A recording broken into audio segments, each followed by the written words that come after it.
বিবাহ নির্দেশ দিতা নবীজে আর ফরমাইতান নিকাহ মিন সুন্নতি, এটা আমার সুন্নত। এই সুন্নত মুখ ফিরাইলে আমার মধ্য উম্মত তাকে তুমি তাকতায় না, আমার প্রিয় উম্মত হইতে পারতায় না। শরীয়তেও পথ দেখাইছে, এতে এই মহিলা কেরো স্বামী মারা যায়, কেরো স্ত্রী মারা যায়, এরাও পুনরায় বৈবাহিক সম্পর্ক গড়িয়া তুলতো, শরীয়তে এটা কামনা করে।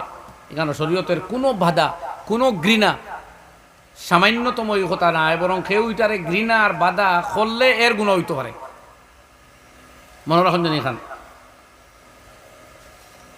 এর লাগি ভাই হল আর বুজুর্গ হল, এই অবৈধ সম্পর্ক আজ সারা দুনিয়া লই লিছে। কিয়ামতের আগে নবী যে ফরমাইতা যে কওমের মধ্যে জিনা হইব, এই কওম তাকে আসমানের মুদত উঠি যাইব, আসমানওয়ালার মুদত সাহায্য বন্ধ হয়ে যাব, এরার মধ্যে অপমৃত্যুর হার দেখা দিব, যুব মৃত্যুর হার